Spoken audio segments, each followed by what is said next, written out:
Hey guys, Martin Lopez, how you doing? Another Tuesday, awesome Tuesday. It's a little hot here in San Diego. Uh, as I say every week, and as probably almost everybody that has a show every week, they always say, "Oh, I'm super excited." So I'm going to try not to say it, but I don't know, for some reason, it's kind of like saying right? Saying super excited when you jump on a show.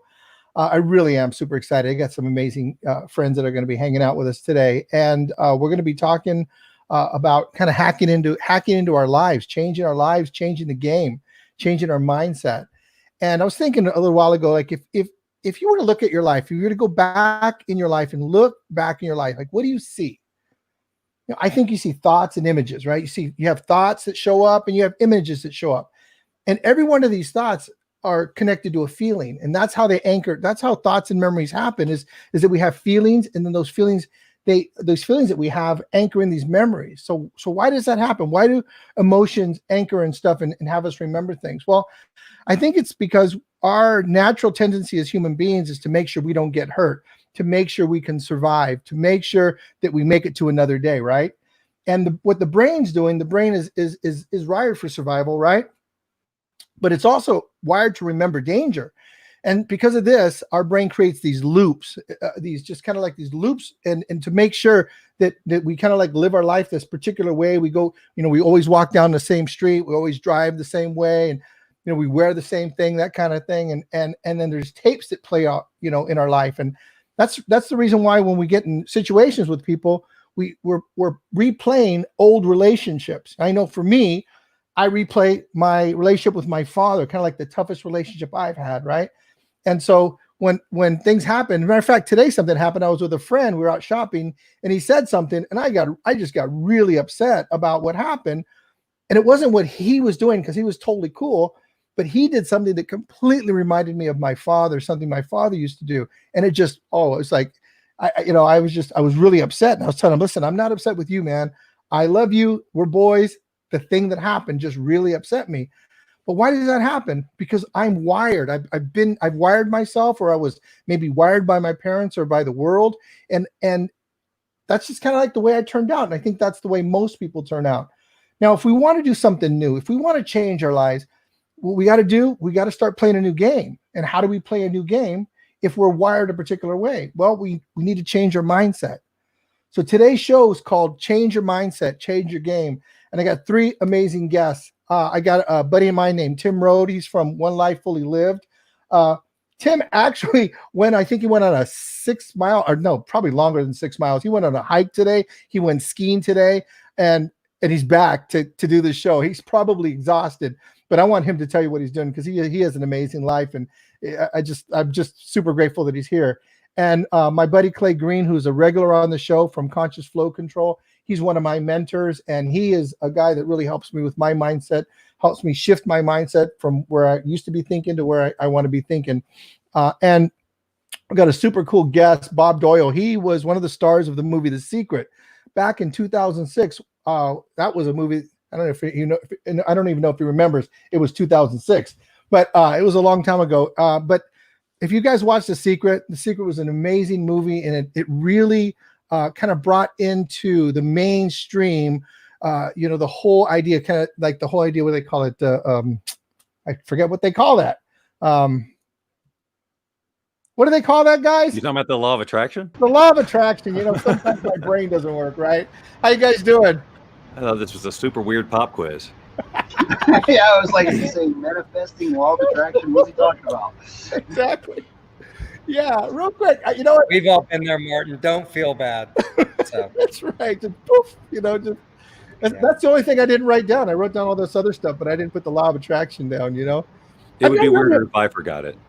I'm not really a big law of attraction guy. I really don't even use that term that much. So I'm with you. That I've been involved in that conversation for 20 years, and The Secret for the past 14, and definitely been associated with it. And I've I've changed my whole direction in how I'm doing things because I've talked about the energy and the vibration and all that stuff, which I'm totally on board with, and it's fascinating, and I love it, and like I get it. It's a real thing, but people have they have challenges with embracing that. So I've been focusing more on the brain and wiring, just like, you couldn't have given a more perfect introduction to what I'm up to these days, because that's where everything happens. That's where we're interpreting our reality anyway. That's where we make meaning of everything, and all the law of attraction stuff that's happening is there, but we don't have to obsess ourselves with that, which is what Yeah. people have been doing. Yeah. It seems like people really do get obsessed by that, and that's kind of like almost like a, I don't know, I hate to say religion, but it's almost like a spiritual religion where people find themselves and they expect, the expectation is if I believe it's going to happen, it's going to happen. Yeah, there's so many nuances, and the personal development industry just really they oversimplified it. I mean, because The Secret came out, and then suddenly there was this huge money opportunity for Mhm. anybody in personal development or even thinking about it. So there were so many law of attraction things that came out after that time, and they weren't, they just weren't complete. They were what people wanted to hear, right? Oh yeah, it's you just visualize, and that's pretty much it. And I'm glad obviously to there'd hear be you more. say that, Bob, because it is more than just, visualize and believe it and it'll manifest. There's Yeah. there's a lot more to it, Well, mostly including action. a lot of action. Yes, yes, it's the action, and people are they've taken the movie to mean that they just sit down and it's poof magic stuff. But I mean, that's just not how anything in the universe works. It's all energy is in motion, and we have the ability to create a desire and to create a vision, and that vision absolutely does pull us. And I do believe there's invisible sort of energetic things that play that we'll never understand, but we don't need to. We just need to be clear on who we want to be and act in alignment with that, grow any new neural pathways we need to support being that, and then life will just change around us because of who we're being, things that everybody can see, not Yeah. invisible stuff that you can't Yeah. explain. Jessica's saying action, straight up, just action. I love that. What were you saying, Tim? No, I couldn't agree more. And as I said, I'm really happy to hear you say that, because I've thought of that for a long time. Of it, if it's a piece of the equation, but just thinking that without a dream, a plan, action, compadres along the way, it's still a dream. Huge one. That's another huge one, is the support. People thought, well, I'm just a one-man show, and I'm genie in the lamp or whatever, and they forget that no, there's 7 billion of us for a reason. We're meant to find each other and to help support each other, and all of those things. We're not here to do it alone. So all of those misconceptions happened, and the magical thinking stuff and all of that. And it doesn't make it any less fascinating to me and people who really want to look at what it's really about. But if you want to think magically, you're going to be disappointed. Yeah, it's a beautiful idea. What do you think, Clay?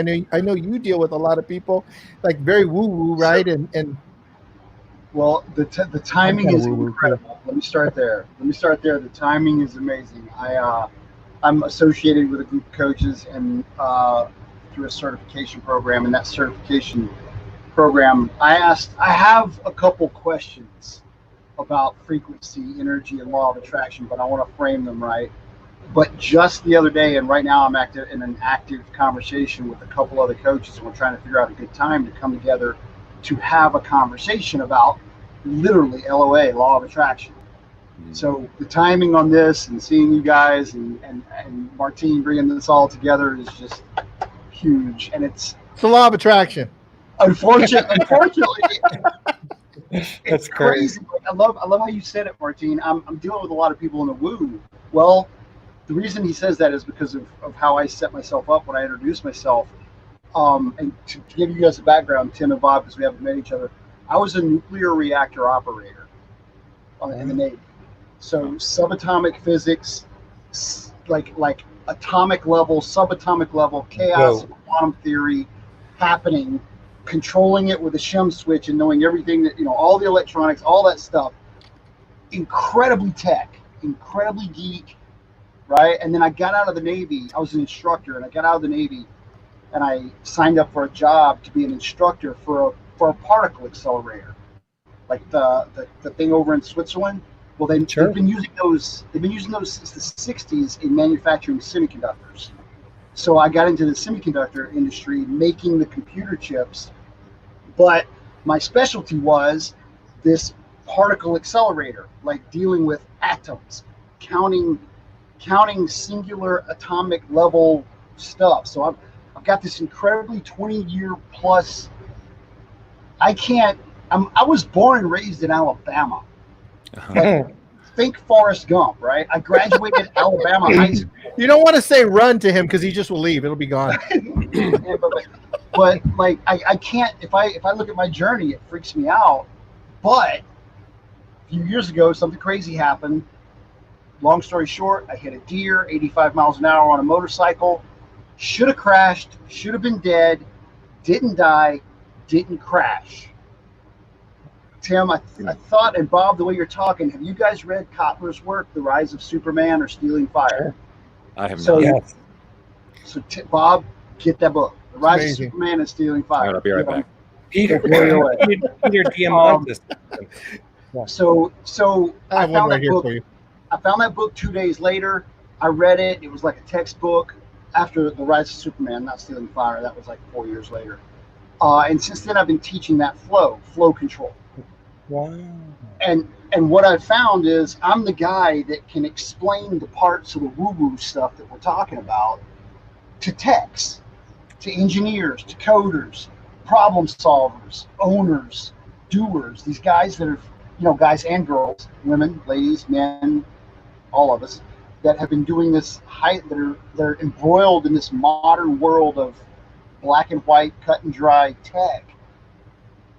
I've figured out how to communicate and explain the woo-woo stuff. Can I ask a couple questions of a couple people with more experience in it than me? Well, Of course. well, it depends on what kind of experience you're looking for. You've got way more experience with particles than I do. And there's the dilemma, man. Frequency. Higher frequency, higher energy. It's like it's inverted. I never got into the conversation around so I would get early on, I used to get questions like, people used to ask me questions like, what's the frequency for money that I want to get? And I'm like, oh, okay. So this is, I would not even begin to guess. Here, I talk about it. The deepest I get is basically, vibrational alignment or resonance, and trying to use music perhaps as an example, and how music blends or doesn't depending on the frequencies and how they clash, trying to use examples that they can understand. But basically, how I used to explain the law of attraction all the time, I guess still would if asked, is that we attract into our experience those things we're in vibrational alignment with. Okay, so but I'm honestly, I'm like over it, trying to explain it, because I'm realizing it just doesn't matter, and people are so slowed down. I've been coaching for so long, and people get stuck on the techniques and but what about the frequency? Well, what if, can I think, how long can I? So many freaking rules. And I'm like, wow, you know what? Just get clear on who you want to be and create a vision to move towards, and this will just work itself out. Yeah, I love that. I find that people that are asking those questions, and I don't want to harp on that too long, the people that are asking those questions are trying to find a way not to do what it takes to get the job. Yes, like, is there a probably. shortcut? How do I not have to do what the people that really do to make it happen? How can I do it differently than them? Like, no, that's the way you do it. Like, watch the guys that are in high action, the guys that are grinding it out every day, that are working their butts out. That's what you got to do. Well, Martine, your description, your introduction was so good, but there's an asterisk, and I want to ask everybody. Like, Martine, I know you've run your own business. You've been in real estate and mortgages. You've been doing your own thing since you were what, 19, 18? 19, yeah. 19? Wow. Yeah. Here's the question I ask people when I first meet them. I'm 27 now. 27. Wow, 7 years, 8 years, yeah. What did your mom and dad do for money when you were 1 year old? Me? Everybody. My mom was probably was teaching, and my dad was in broadcasting, which was always my professional aspiration, and still what I'm doing. Yeah. Okay. My dad was a 5th grade elementary school math teacher, and my mom was a stay-at-home mom. At 1 year old. At 1 year old. This is the important part, because what I found out that's and Martine. Yeah, my father, when I was 1, probably was a welder, and my mom was a stay-at-home mom. My mom when I was born, my mom had turned 19. When you say 2 weeks welder, before that, and I was the third kid. I was her third kid. when you say welder, did he own his own business, or was he? No. He worked for like a big shipbuilding company. Yeah, he's a laborer. Okay. Interesting. So there's some exceptions here, but that's one of the biggest things that I found. My dad was a factory worker, and my mom was stay at home at first and admin. But the thing about Bob and Tim, teachers, you guys, there's something about teachers too. The way that they see new groups of people every year and they interact new and they got to win everybody's heart all over again, kind of thing. And broadcasting is kind of like being your own business, right? Well, yes, these days certainly, and certainly the way I do it. Yeah. I mean, I haven't worked for a communications company in years, but I broadcast all the time now. So what I'm trying to say is there's so much more to it than just hustle. It's belief. Yeah, absolutely. It's what you were saying, Martin. It's what you were saying at the beginning. It's the belief. I've gone on such a journey the last decade, from being a full-time employee my whole life to having my own business. It's like that transition is what I find I'm mostly helping people do. Yeah. There's so much in the mental game.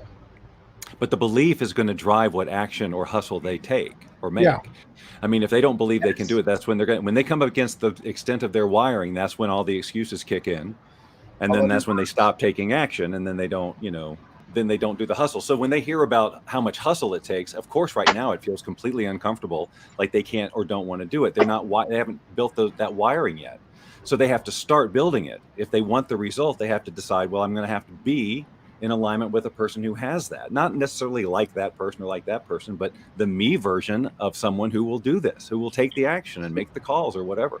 Yeah. So you have to go through the discomfort of growth. It's like somebody has an idea, right? They have an idea. And if I think of One Life Fully Lived, people go there, they're excited because they have an idea. Like the people that I know that have gone to your weekend, Tim, is they had an idea. Like, I want my life to go to this next level. I'm going here because I think something that I'm going to hear is going to take my life, is going to contribute to my life. I'm going to be able to stand on, I'm going to be able to build from. And then everybody, they leave excited, they leave pumped because a few different reasons. First off, emotionally it was a great, it was a great experience. So we remember that. If you can give someone an emotional experience, and they're going to remember, they're going to anchor that in more to want to have those, most people, right? And then the second thing is that the people start to see possibilities that they didn't see before. Yeah, I think one of the challenges we find, and One Life Fully Lived is for people from all ages, all walks of life, but we especially go after those just getting out in the world. And one of the challenges we're seeing is we'll go into high schools and talk to kids and say, how many of you are going to college? And every hand will raise up. And then we'll go, how many of you want to be entrepreneurs? Crickets. Wow. Isn't that heartbreaking? They're not doing lemonade stands. You can't do one. You need a permit, Seriously. And it's a real challenge. So, and think about this. It's much more deeper than that, because not only are they not aware of what may be their best path and being fed one way, everybody in their world is telling them this is, because that's all they know. Yeah. And they don't know how that entrepreneurial spirit that we all have. Martine, if you started at 19, I was in Oakland hustling with probably the wrong product at 15. It started me down the path towards being an entrepreneur. Yeah. And all of us, I think, Clay, it sounds like you jumped into this later, but would anybody work for somebody else right now? Tim, what's funny, man? I didn't jump into it later. I tried for 25 years and I failed. I am what we are all describing. I'm that guy that my wiring, Bob, Tim, I use the word rewiring and reprogramming all the time. Mm-hmm. I'm the guy who didn't understand. I wasn't lazy. I was a nuclear reactor operator. I've been on submarines. I was the most in-demand instructor for my area of expertise from the company that I worked for, from company Intel. Intel engineers would work nights if I was teaching nights so they could be in my class instead of the other guy's class. I was the guy. I was not lazy, but I couldn't get it done. And I didn't know why until I put together the importance of the belief, the ability to see it, the ability to understand, and it's the stories, like you were saying, Martine, the stories that Tim just now, the world had taught me were in this box, not this other box. Yeah. And so that other box was completely foreign. So let's take that apart. So I'll take mine apart, and I'm gonna ask you guys to do the same thing. So I'm 15 years old is really when I started my entrepreneur, like you, Tim. And I went to a buddy's house, and he was DJing. He was DJing in front of his house. I grew up in the hood, right? So he's in front of his house. He's got his turntables. He's DJing, and people are like watching him. And I ask him, I say, "Hey, what are you doing? And like, can you show me what you're doing?" So he showed me what he was doing, and then I got on the little turntables, and he showed me what I was doing, and all of a sudden there was a ton of people there. Like I picked like all these really great songs with not even my records, his records. I just had a knack for that. I wanted to do it. So I think there's like natural talent, and then there's like the desire to have to excel or to do a good job at that talent. And for me, it's always been I wanted to do a really good. Let me back up. It was I want to do that. Like it was I want to like people want to be a fireman. I didn't want to be a fireman. I wanted to do that. You know, there were things. I don't know. There were just different things that I wanted to do. So that's kind of like where I pointed at, and I think that's what I think what we're talking about is like, where does that mindset start? You may have a mindset that you're not like pointing at something. You're just kind of doing what the person told you to do. And then some people break out and they go, I want to do that. Martine, if you'd never gone to that party. What do you mean? If you had never gone to that party and seen the DJ and gotten that opportunity, you would have never been exposed to that situation. I don't believe that. I just don't believe that. I think it would have showed up another time. I'd say my part of the whole law of attraction is I think that universe is conspiring to make for things. Now, is it? I don't know. I just like to believe that, you know. I believe you are conspiring for things. Tell me what does that mean? What I mean is that this whole idea that, because I hear this all the time too. Well, if something doesn't happen, well, the universe doesn't want it for me, or the universe will decide. I'm like, no, there's not some judging entity out there going, no, you can or cannot have this, or it's not your path. You're deciding that. Now, I still believe in the invisible communication and the energy and all of that stuff, but the universe is a mechanism. We're part of this creative, it's just all creation. It's all creation and expansion, and we're a part of it, and we have everything we need to be able to live the life exactly as we are called to do with our passions, which are all unique, and take all this action. The only thing that stops us is our wiring that gets limited as we're growing up in a society that has limited thinking and limited beliefs. So we just buy it all. And then when we're adults, some of us wake up and go, wait a minute, I can make different choices. How do I do that? And then they start personal development, right? They say, I'm going to change the course of my life, but they don't understand how ingrained that wiring is. It's their whole life, So doing one weekend course or reading a book or seeing a movie 50 times or whatever I'd hear people do about The Secret, it's like, if you're not sending predominantly new thoughts on a consistent basis to override all the old, you're not going to see any change.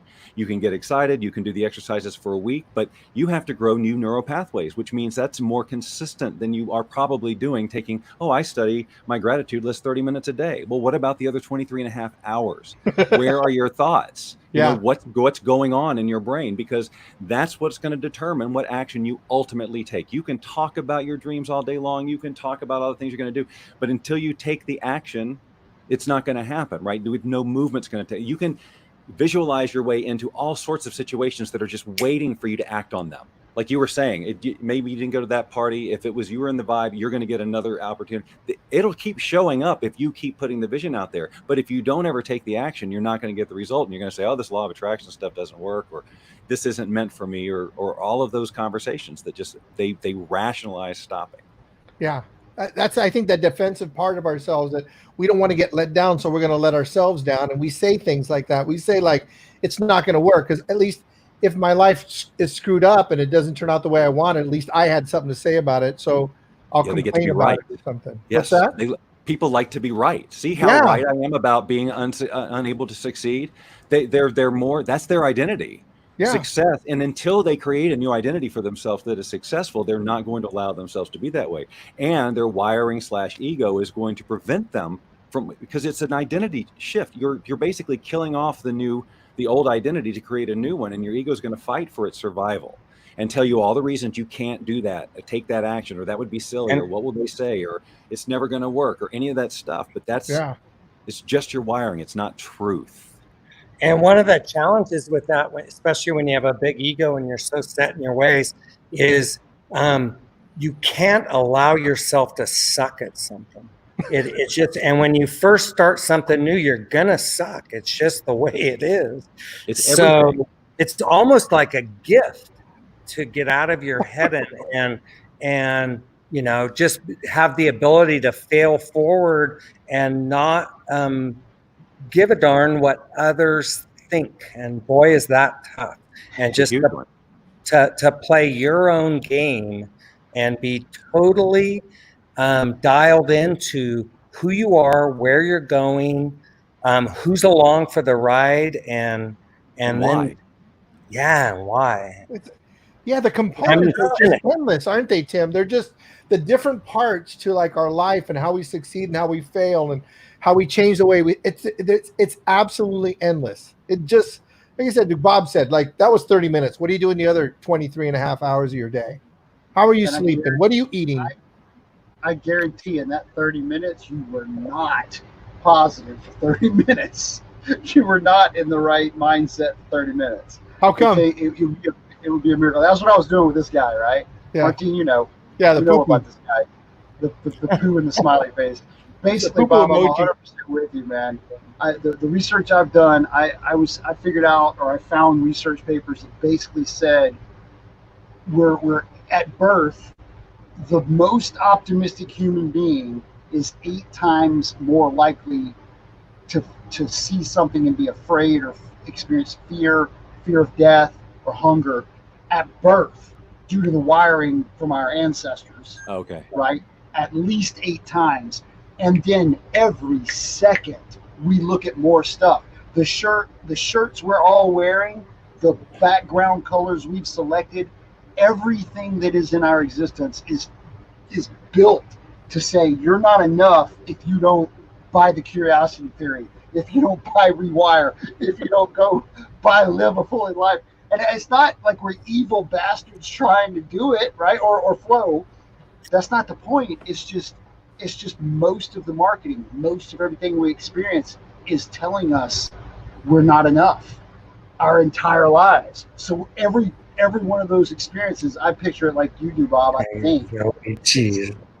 It's one neural connection. Every little experience is one more neural connection saying, and how do you turn it into the yippee? And that's the struggle. I suck at this, yippee, right? Well, I'm horrible at this, yippee. It's because it's just a support. Look, when it comes down to it now, I am basically, instead of selling programs and doing those types of things, the only thing I do with people now is some kind of coaching, because I know that without some kind of ongoing support to get them through the discomfort of the rewire, the odds are they're not going to succeed, no matter how well intentioned they are, because they're probably surrounded with people who they've appropriately attracted up to this point, who may or may not be on board with this new transformation of theirs, and will be like their wiring, reminding them of all the reasons they can't do it. So they have to find somebody or some group to be in their corner to help them move into observation mode when they have an upset and go, the way that you're responding right now is a choice. It feels automatic, but you can actually choose a different way. I don't think so. Yeah, you could. Let's come up with 17 other ways you could react, and just make shit up, because it will start. You made it up anyways. Yes, it'll start to be more creative, and that if you can do that, if you can start to learn that, that's the best skill you can get, is to become conscious of your reactions and choose more empowering ones. So let's shift a little bit, okay? Because we're talking about rewiring, okay? And I want to make sure that we actually give something that's more powerful than ideas, okay? Because we all have ideas. We can give philosophies and all that, okay? So let's talk about rewiring. I'm going to sit back and listen. I'm really interested in, like, okay, we got neural pathways. We've all seen the little cartoons with the little, little, looking like, lightning, or looking like the universe and stuff shooting off. And if you're excited, then you have a little more on this side or that side or whatever, right? Let's talk about that. Like, Bob, take it away. Let's talk about this. What do you know? How much do you know? Just talk about what you. So I'm not an expert on all the lighting and stuff, because again, that would be my temptation, and I'm very interested in it. But to dig into all of that and start teaching it, but that's the same thing as teaching the freaking frequency and all the other stuff with the law of attraction. It's like you don't need to know it. The only thing you need to know is your brain can change. That's it. How, Bob? Well, this is how. We're going to create an inspiring vision for you, for who you want to be and why you want to be there, so that you know why you're going to take action and why you're going to move through this discomfort. You learned to walk and went through the discomfort because you knew you had to learn to do that. Same with talking, same with freaking everything. It was all uncomfortable. You hurt yourself during it. And then somehow in this personal development conversation, if it doesn't happen in 7 days or whatever it is, oh, well, the universe doesn't want it. Wasn't meant to be or something. Okay. Yeah. What you're saying is you got, I'm going to use the word desire. You have a desire. And I'm taking my example of when I was 15 years old and I went to Carl's house and he had a DJ setup. Okay, DJ setup. I look at that. I want to do that. There's the idea. Then I acted on it. I kind of envisioned like, oh, I can do this. I can do that. You start to create. Our brains are creating, and I would imagine that's the neural pathways that we're creating. The compelling, like we're being compelled to things versus running away from something. That's a great idea. Right. I'm going to walk toward that. Yeah, if it feels good. I mean, that's part of our uniqueness. I mean, not everybody is turned on by the idea of being a DJ. That's unique to you or whatever. Yeah. And so that's this wonderful gift that you get to, have a vision on. And I could be in the same place looking at the same thing. And because of my wiring and my background, it wouldn't be the same. That really opens up a cool conversation. Your reticular activators, and it just makes you more aware of every time something with music or DJ, you're just more tuned in, and then you're dreaming about it, and it just kind of leads you down that road. I want to talk about one other thing that a lot of your listeners may suffer from, and that's success without a good ride. And I don't know if the three of you can relate to this, but back when I was in the trenches in my late 20s to let's say mid 40s, and you're raising a family and you're out trying to slay the beast and make a living and stuff, and you're just rolling along and you're driving and you're on that hamster wheel. And I don't know about you guys, but my self-talk was horrible. Yeah. If you've ever seen the movie Inside Out, with the different voices in your head, that's an amazing movie to watch with your kids, by the way, and talk about this. And just that committee in your head. And I had the scared kid and the dickhead boss, and I didn't want to get on the phones to prospect, and the boss, shut up and get on the, and it was just you suck, show me something. And it was not fun. It really wasn't. And over the years, through maturing and living a little and being humbled and gaining some wisdom, you start to get out of your head if you're wise and more into your heart, and you balance the two, and you're less, just driven on that hamster wheel, and you spend more time getting the goods in the woods. And in the woods, I love that. That's awesome. Putting it all together, It's my new saying. I'm writing that down. That's our new one. We're gonna get a T-shirt. Getting the goods in the woods. Goods in the woods, baby. My friends know that one. It is in ink. It's awesome. So anyway, over time, if you're wise and if you're listening to this, check yourself and watch that movie and think about how you talk to yourself and what's going through your dome all day long. Oh, absolutely. So that's the other 23 and a half hours that Bob's talking about. That's right. Like, all right, you spent 30 minutes with affirmations and incantations and stretching and doing all that. But what is that? How is that building the rest of the other 23 hours? Go ahead, Clay. Just interrupt us, dude. I got 5 steps. I teach people 5 steps to change a belief. The first step is awareness of what does not feel good. Okay. Now, I'm going to jump on Tim's example about the goods in the woods and Bob's example of from Alabama. And Bob's example of falling down. I recently really recently started trying to get back into riding a bicycle, a mountain bike. And I don't know if you guys have looked lately, but shit's got real in the woods, Tim, on mountain bikes. These boys are doing stuff that's insane. So Crazy. it's It's nuts. But I here I go on the little ones, and they're still rough. I'm like you, Tim. I'm a snowboarder. I've been a snowboarder until I really banged myself up, and I'm really aware of my body and stuff.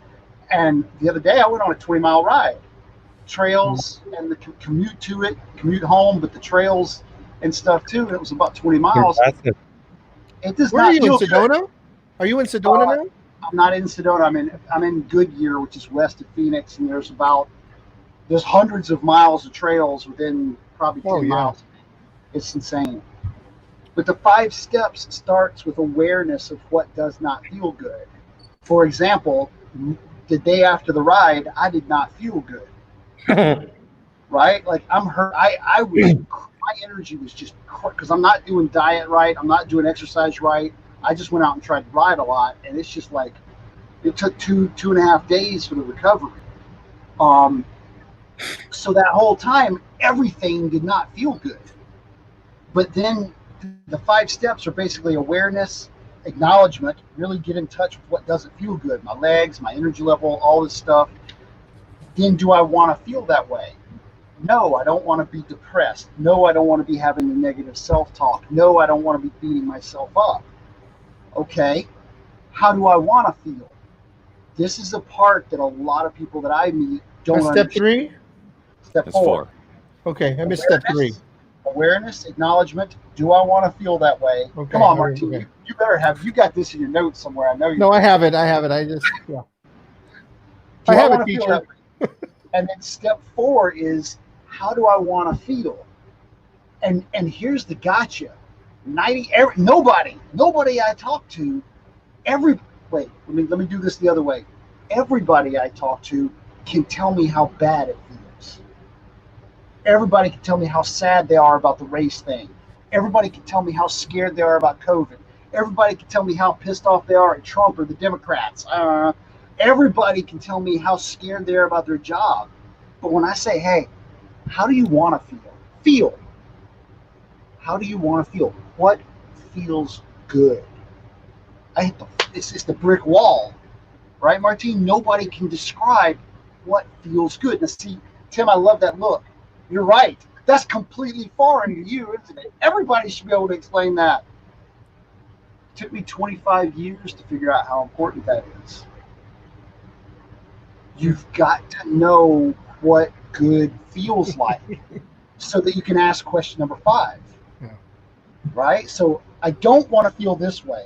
Okay, how do I want to feel? I want to feel like I'm growing. I want to feel like I'm achieving something. I want to feel like I'm on the road to success. I want to feel like I'm wrapping my hands around it. Then the question becomes, what do you need to believe? What must I believe in order to feel that way about this not good feeling? So that's the work where you say, okay, well, I feel like crap because I went out and worked out.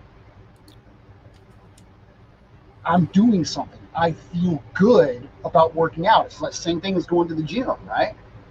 So there's where I see the hurdle is people just don't know what good feels like. And Bob, no, throwing them straight into struggle, they know what struggle feels like. Like everybody I'm working with is not afraid to work hard. Right. They just don't do it directed the right way. Well, everything you described is why, yes, it's why people struggle. They don't know what they want. They don't know what they want to feel, and they have a hard time even daring to dream of how they might feel better because it's so freaking foreign, or they learned that it was wrong or whatever. So just that one little stretch of, well, what do you want? As you pointed out, it's a stop because they put all their focus on what they don't.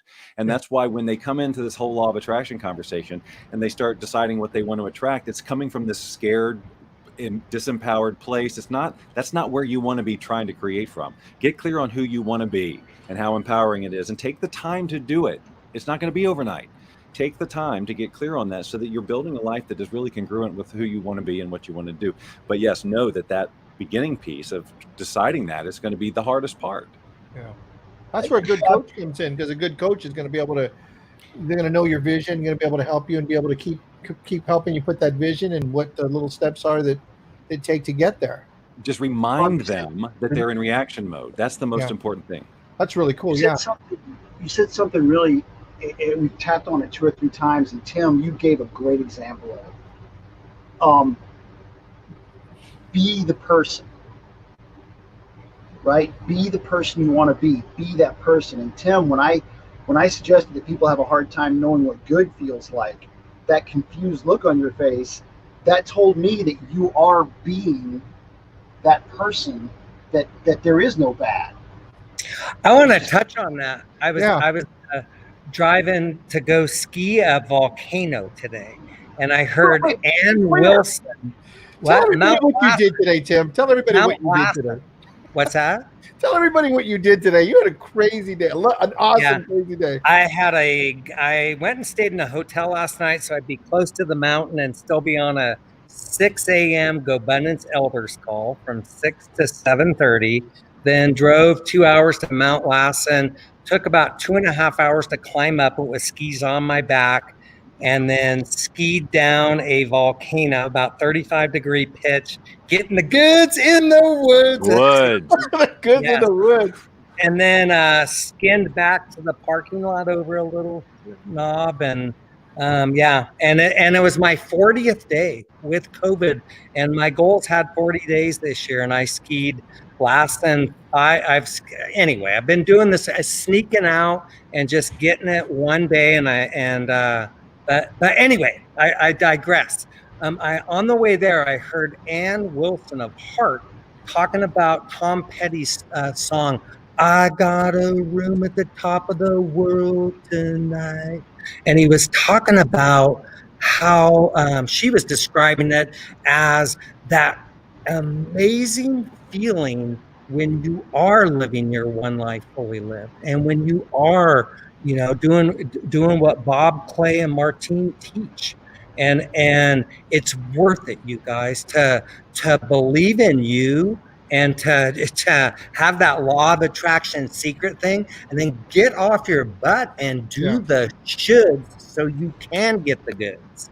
And that in the woods in the woods, in the woods, yes. I can't think of anything that rhymes with volcano, so I love it. Tim, you read the books, right? Flo, Bob, when you read Rise of Superman, there's something about weightless. There's something about jumping.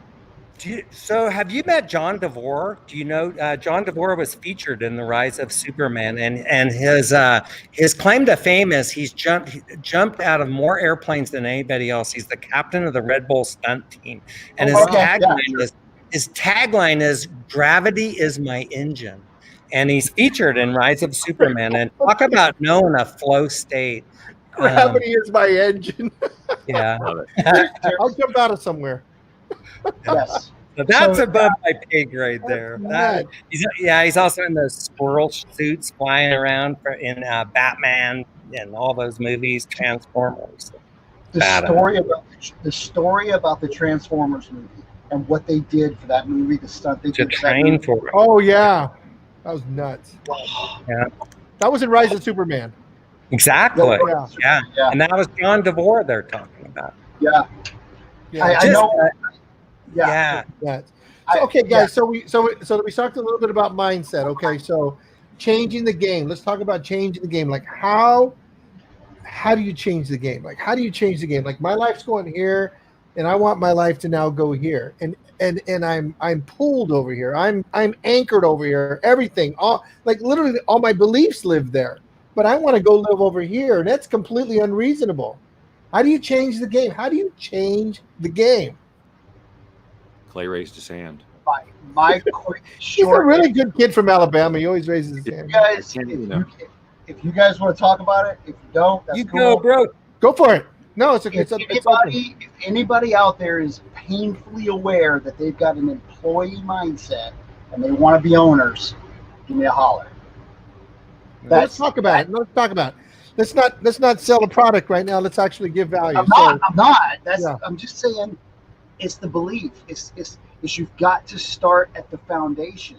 Bob, you've been in this game so long. Tim, you've been in this game so long, and Martine, you've been doing this so long.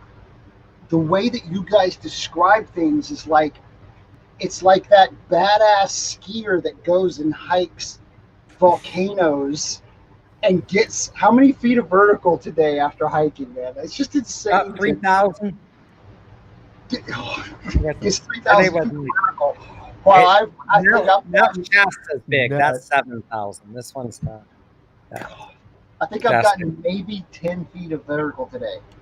I climbed up the two, 3-step things twice. But anyway, like, you got to start with the foundation. The foundation is awareness, meditation, journaling, and meditation and journaling to develop your awareness. Then Bob and Tim, you guys have both said the words gratitude.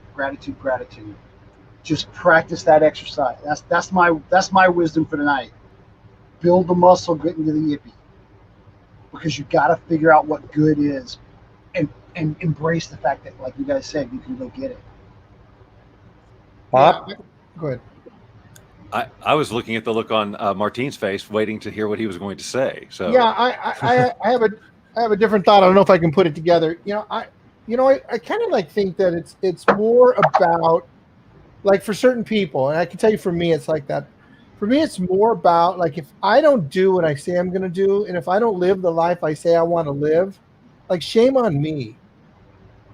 Like, that's kind of how, and it's not, and I don't live my life from like running from danger. I live my life from being compelled, being pulled towards something. Because I used to live a life of being afraid of things. Like, I'm afraid. I got tired of that. I just got tired of being afraid and said, you know what? I want to live my life but being turned on by something. Like, I'm turned on by, like, this future that I created, by this book, and by the opportunities that I have. And I kind of look at it like, I wrote a book called The Curiosity Theory. I came up with a program. And if I don't do that, it's I don't think it's going to go away, but I think somebody else is going to end up doing it. Like, somebody else is going to do it. My 18-year-old son graduated last Tuesday, graduated from high school. Today, he launched his first business. He writes beats. He writes, beats for rappers and stuff. He launched, and I'm telling you, his stuff is good. And I'm a musician. His stuff is really, really good. He launched on a website that he's going to sell some of his products, some of his stuff, that's like, I didn't ask him to do it. I didn't tell him to do it. I tried to, like, say, hey, maybe you should do this, maybe you should do that. No, he wasn't having it. He was going to do what he wanted to do, and he's doing what he wanted to do, and nobody's going to tell him otherwise. And that's the way I was. What did his dad do when he was 1 year old? What's that? What was his dad doing for money when he was 1 year old? Well, I was in the real estate business, but I had a recording studio in my garage when he was born. The music, or the real estate, or the author, or the professional skier, or the professional skydiver, that's the mechanism. It's the mindset that you had when you were out there hustling, selling houses in the real estate game, that he was surrounded by when he was 1 year old. He has an owner's mindset. You can't take it from him. Even if he's going to go get a job, and if he's working a job, he's still got the wiring that your household gave him when he was an infant. Okay, so let's say we have... Not everybody has that. Okay, so let's say we have two different types of people. Let's say we have... 90%. Let's say we just have two different types of people. Let's say we have people like me that have that like... And then we have people that are, like, in a job that they don't want to be doing, and they want to change the way they think so that they can go do this stuff that's not necessarily natural to them. Okay, that was me. Okay. So let me jump in. Please. Okay, but it all, again, the first step is, where do you want to go? I floundered for so long in jobs that I hated because I didn't have a better idea. It was like, for the longest time I was stuck in I tried to do... Don't have a better idea. I love that. Well, it just, like, my vision wasn't clear enough. Well, there were two things at play. I did try various businesses, and they did not work. The feedback, I don't want to say I failed. I got feedback, and then I didn't correct anything. And so, they didn't do anything. That's what led me down my whole metaphysical path in the first place, was how come all these logical things I'm doing aren't working? That's when I got into my own belief system. The honesty of my belief system is that I could say I wanted this business and this money all day long. But my beliefs about money were that it was hard to come by and you're always going to be in debt. And it doesn't matter if you like what you do, because that's what that's what I grew up with. Right. But seeing that awareness of that was like, oh, that's why I'm probably taking all kinds of actions because of that, no matter what I'm saying. So then it became about, who do I want to be instead?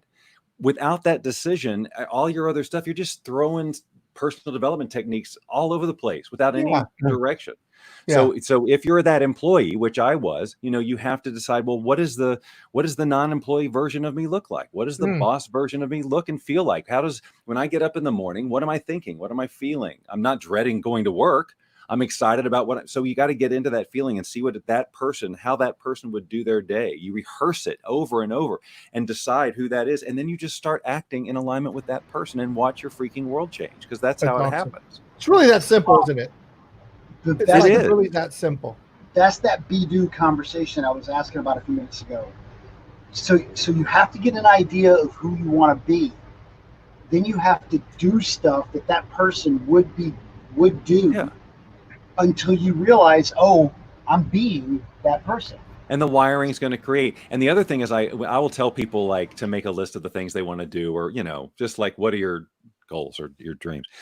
And it's so many times there are things that people have on their list of things they want to do that they think they have to do this other thing first, like get all this money or whatever.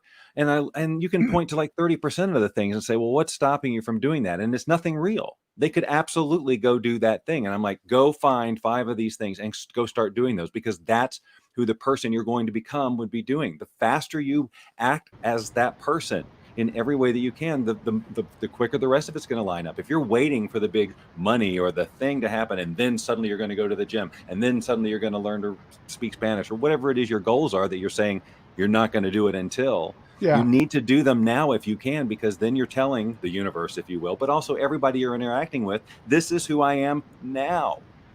Transact with me now. Yeah, I have a program called Focus 13, and one of the things I say in the program Focus 13, if you wake up in the morning, you're like, your greatest accomplishment is how many times can you hit that snooze button. You're basically telling yourself you don't want to wake up. It's time for a change. You're just telling yourself you don't want to wake up. I think a good analogy is somebody, imagine they're W-2 and they're just juggling balls, and they have 3 balls. And to make the change, you need to throw a new ball in there, keep your 3 balls going.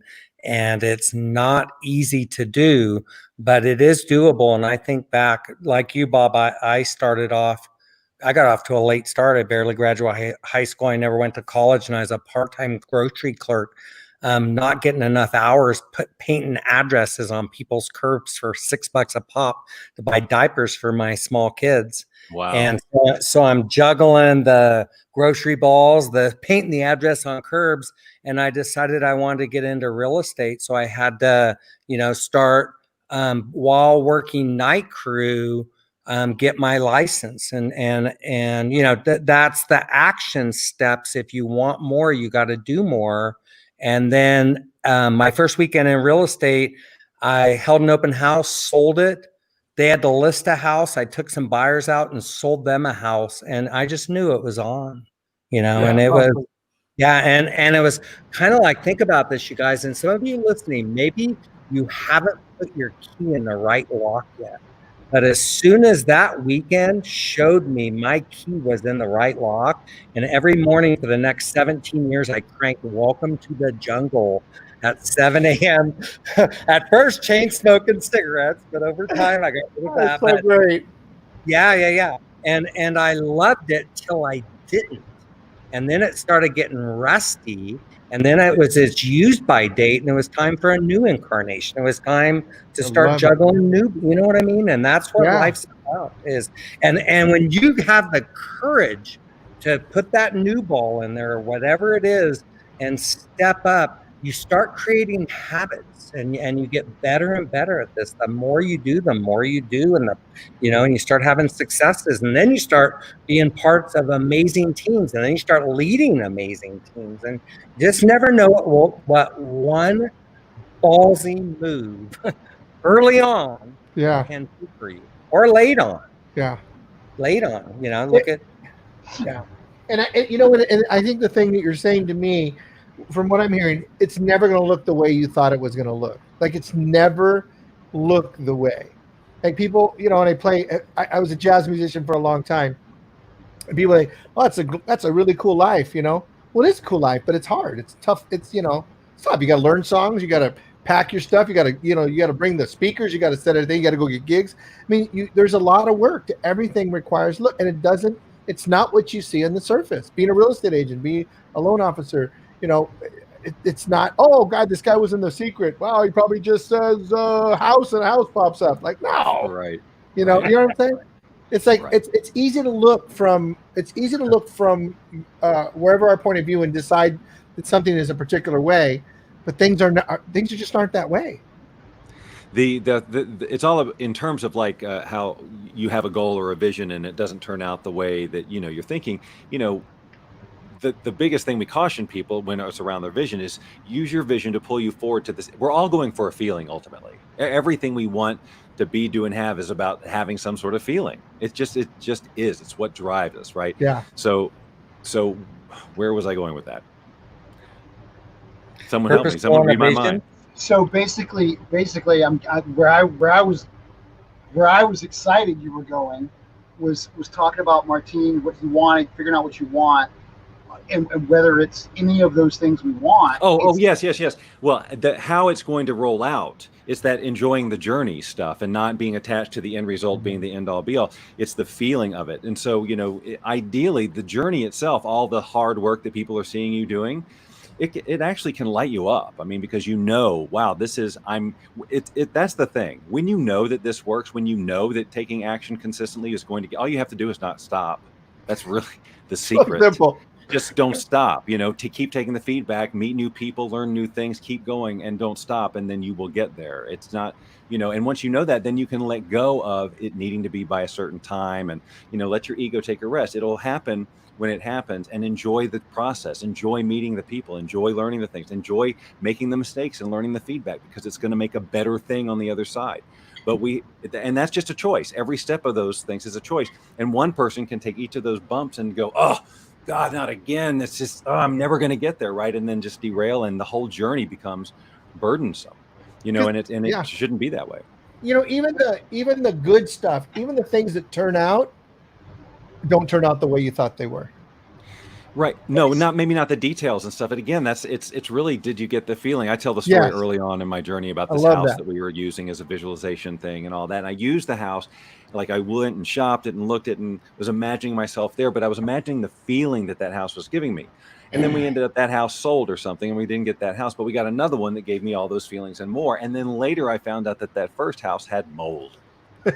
And if I had gotten that house, it would have been a freaking nightmare, right? Yeah. So it's about not attaching to that thing, and just it's about the feeling and the growing and the expanding that goes with that, and that vision, that goal is pulling you through the experience of expanding your life and learning. But we've learned that that's the laborious part, and we just want the payoff. But that's just the thing we've learned. We can learn something else. Hey guys, we're at 58 minutes. I'd like to stay right under 60, so I'm going to ask you guys to kind of just say what you do. I'm going to start with Clay. Kind of give yourself a plug. Tell us what you're doing, how people can get a hold of you. I know you have a link right there, but let people know what you're up to and plug yourself. How's that? Employee to owner mindset, help. Everything that we've talked about, the feelings of getting what you want, I'm right there with you, Bob. I love exactly how you were saying it. The other thing is, when you read that book about State of Flow, and Tim, you're familiar with it, I am very proud to say that I've done a lot of interviews with a lot of people that have worked with a lot of other flow trainers, and I am very confident that my flow training is the best flow training on the planet, because I've got a couple things that nobody else has. And that's the introduction. If you want to learn how to turn on and turn off the state of flow multiple times a day, clicky and call me. I have worked with Clay. He's amazing, guys. If you want to have definitely a shift in who you're being and just really a shift in who you are, Clay's definitely a guy to work with. Tim, tell us about GoBundance and One Life Fully Lived, please. Well, GoBundance.com, you can find GoBundance. We're healthy, wealthy, generous people who choose to lead epic lives. It's a upscale mastermind that it's just done really well in like the 7 years that we've been going. So you can check that out, GoBundance.com. And then my baby is onelifefullylived.org. It's the number one, onelifefullylived.org. You can find the One Life Roadmap community on Facebook. And I'm going to send it over to Bob because we've been an hour. So Cool. Well, I'm easy. Meetbobdoyle.com is the hub to all things Bob, and there's a lot, but the law of attraction type of stuff is there at the top. I've got a webinar on the whole rewire conversation we were talking about. That's the URL there. But meetbobdoyle.com is and I'm easy to find on Facebook and everywhere else. It's super easy. Awesome. I want to thank you guys for hanging out with us. Just really a lot of great content. I'd love to have you guys back sometime. We're always having great conversations. And yeah, just thank you from the bottom of my heart. Appreciate you guys. My pleasure. yeah, it's my sincere pleasure. Thank you all. Bye-bye. Hey guys, thanks for hanging out with us. Wow. Bob Doyle, Clay Green, and Tim Rhodes, and just amazing human beings. Just up to huge, amazing stuff. Please connect with them. If you want to change your life, if you're ready for a change in mindset, changing the game, these are the guys to hook up with. And appreciate you hanging out with me. We're gonna be back next Tuesday. Take care.